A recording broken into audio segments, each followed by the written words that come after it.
Same time मुल्क में बात हो रही है बैकडोर चैनल से 3 लोग जी मुतहरिक हैं और वो शराइत और तजावीज़ सामने ला रहे हैं कि इन दोनों के दरमियान ताल्लुकात बेहतर बनाए जा सकें, सियासी जमातों से बातचीत हो सके। बट टेलीग्राफ में एक मजमून छपता है जो पाकिस्तान तहरीक इंसाफ के उसी पुराने बयानिए को आगे लेकर चलता है। क्वेश्चन ये है कि क्या इमरान खान साहब अब भी उसी डायरेक्शन पर चल रहे हैं और जो जो उनका बाहर बयानिया चल रहा है वो सिर्फ एक डिफ्लेक्शन है? देखिए, मैं क्या क्या के थक गया हूँ कि सियासतदान जो होते हैं वो उनका एक फ़लसफ़ा होता है, टॉक टॉक फाइट फाइट। मैंने बहुत दफ़ा कहा है ये, टॉक टॉक फाइट फाइट।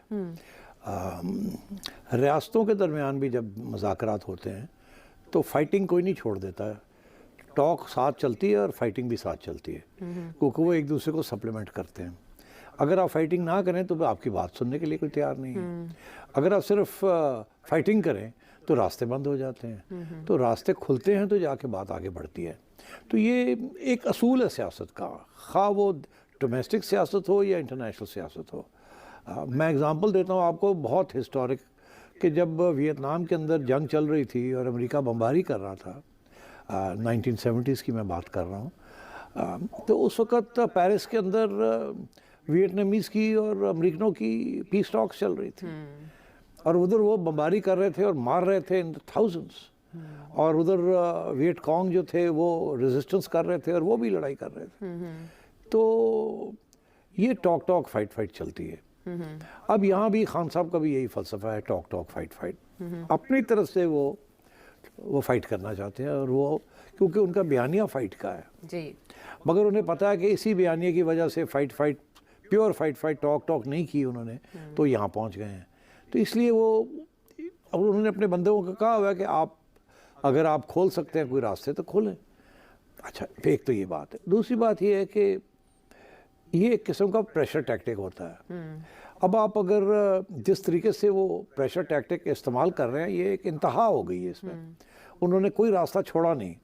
अब वो पहले वो मिलिट्री इस्टेब्लिशमेंट की बात करते थे, नहीं, पहले वो बात करते थे इस्टेब्लिशमेंट की, फिर उन्होंने मिलिट्री इस्टेब्लिशमेंट का लफ्ज़ ऐड कर दिया उसमें, और अब उन्होंने ये कह दिया है कि under the direct guidance of the army chief, और नाम लिया है जनरल साहब का जी, 2 बार। तो उसके बाद तो फिर कोई गुंजाइश नहीं रह जाती, क्योंकि अगर आपने सारी बात मिलिट्री इस्टेब्लिशमेंट, और उससे पहले आपने वाजे कर दिया कि ये मिलिट्री इस्टेब्लिशमेंट जो है ये साहब की इस्टेब्लिशमेंट है, तो उन्होंने तो अटैक कर दी ना डायरेक्ट।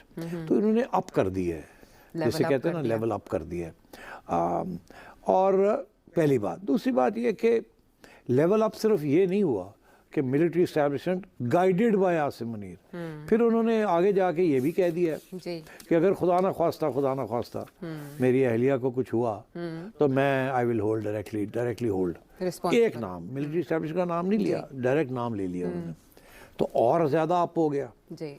अब जो इंटरेस्टिंग बात ये है कि ये जो 2 मजमून उनके नाम पे छपे हैं जी, ये कहाँ छपे हैं, और दोनों मजमून में उन्होंने पहले मिलिट्री इस्टेब्लिशमेंट और अब और आगे बढ़ गए हैं। ये पहले लंदन इकोनॉमिस्ट में छपा जी, और अब जाके लंदन की डेली टेलीग्राफ में जी। छपा। अब ये दोनों जो अखबार हैं, इकोनॉमिस्ट भी और टेलीग्राफ भी, ये राइट विंग अखबार हैं, ये कंजर्वेटिव पार्टी के अखबार हैं, ये लेबर पार्टी के अखबार नहीं है। एक दूसरी बात ये है कि इकोनॉमिस्ट थोड़ा छुप के चलता है, और डेली टेलीग्राफ तो ओपनली एंटी पैलेस्टीनियन और प्रो इसराइल और प्रो ज़ायनिज़्म है। नाजरीन, गल समझो, बाबे दी गल सट्टण वाली नहीं, सारी गल उन्हें समझा दित्ती कि किवें दा आर्टिकल छपदा है, किवें सपोर्ट इनू कीता जांदा है।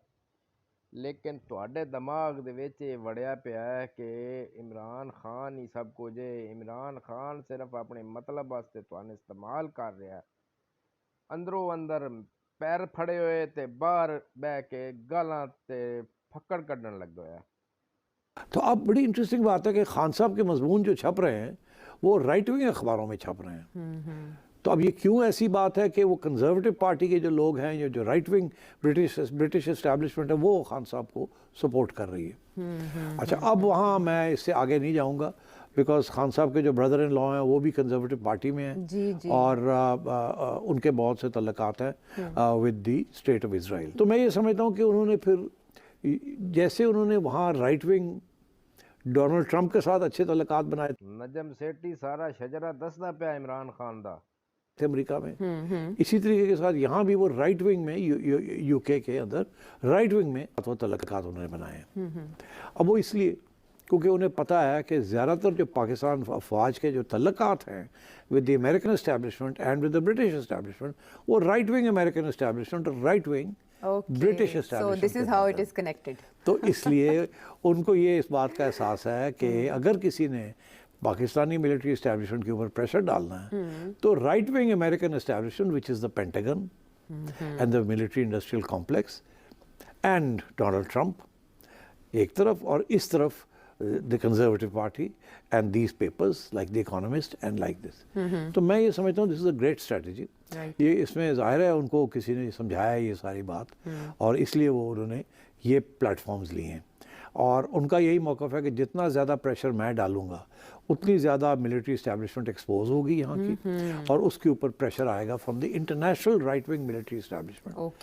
क्योंकि खान साहब इज़ ट्राइंग टू वू, उनके साथ रब्ता रखना चाह रहे हैं। उनको पता है कि अगर कोई लिबरल इस्टेब्लिशमेंट हो तो वो शायद खान साहब को सपोर्ट नहीं करेगी, राइट विंग इस्टेब्लिशमेंट शायद खान साहब को सपोर्ट करे। तो इस किस्म की सियासत है बट टॉक फाइट खान साहब इस जो कहते हैं ना कि बिल्कुल ऊपर ले जा रहे हैं, ये मिलिट्री इस्टेब्लिशमेंट के ऊपर प्रेशर डाल रहे हैं।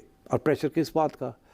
दो बातें, एक ये कि इलेक्शन करवाएं, दूसरा ये मुझे जेल से निकालें। और आज आपने देख ही लिया कि वो जो एक रिटायर्ड जनरल साहब हैं उन्होंने भी जो प्रपोजल फ्लोट की है रेकन्सिलिएशन की, उसके अंदर क्या है, मोटा पॉइंट ये है कि जी ये 2 साल के बाद इलेक्शन करा लें। बिल्कुल 2 साल में आप इलेक्शन करा लें। अब 2 साल क्यों, 1 साल क्यों नहीं, 3 साल क्यों नहीं? क्योंकि 2 साल रहते हैं जनरल आसिम मुनीर की एक्सटेंशन के लिए या रिटायरमेंट के लिए। सो दिस इज तो इसलिए ये 2 साल वाली बात जो है इसकी अहमियत बन जाती है। तो ये सब चीज़ें लिंक्ड है एक दूसरे के साथ। तो खान साहब एक स्ट्रेटजी के तहत ये सब कुछ कर रहे हैं। तो इसीलिए ये जो बाकी लोग जो हैं, एक तरफ उन्होंने 3 मेंबर कमेटी भी बना दी है कि इन तीनों, ये 3 में से कोई भी बात करे मुझे कोई इतराज़ नहीं है। गंडापुर साहब हैं, उमर अयूब हैं और शिबली फराज साहब हैं। मगर अब एक और चौथा मोहरा जो है वो भी कूद गया है, वो है फवाद चौधरी साहब। फवाद चौधरी साहब भी बाहर आ गए हैं और अब उनकी ये कोशिश होगी कि ये तीनों के पत्ते काट के वो भी रास्ता निकालें खान साहब के लिए, ताकि खान साहब उनके लिए रास्ता निकालें, वो वापस पीटीआई में आ जाए। क्योंकि फवाद चौधरी के खिलाफ काफ़ी पीटीआई के अंदर रिजेंटमेंट है, पहले भी थी और अब तो ज़्यादा है, बिकॉज वो समझते हैं कोई डील करके ये बाहर आए हैं। तो इसलिए और फवाद चौधरी साहब थोड़े बहुत हाथ पैर मार रहे हैं। उन्होंने बड़ी इंटरेस्टिंग एक बात की है, उनसे ये पूछा गया कि कोई डील होने जा रही है, आप चाहेंगे कोई डील हो जाए बिटवीन इमरान खान और मिलिट्री इस्टेब्लिशमेंट, तो और क्या आप उनसे डील करने जा रहे हैं? उन्होंने कहा नहीं, डील वील कोई नहीं होनी, हमने एंगेजमेंट करनी है। उन लफ्ज़ इस्तेमाल किया एंगेजमेंट, हमने एंगेजमेंट करनी है, मतलब बातचीत शुरू करनी है, हम कोई डील नहीं करेंगे। तो एक तरफ वो एनआरओ मांग रहे हैं बेसिकली, दूसरी तरफ वो कह रहे हैं हम तो एंगेज होना चाह रहे हैं, रास्ते बातचीत करना चाह रहे हैं, बातचीत पे क्या हर्ज है, डील हम नहीं करेंगे। तो इसका ये मतलब है कि एक तरफ नो डील, दूसरी तरफ ये कि एंगेजमेंट से मुराद हमारे लिए रास्ता खोलें, मगर हमारी टर्म्स पे खोलें। और वो टर्म्स जो हैं वो एक रिटायर्ड जनरल साहब ने आपके आगे रख दी हैं कि जी 2 साल के अंदर ये हुकूमत जाए और एक इलेक्शन हो जाए।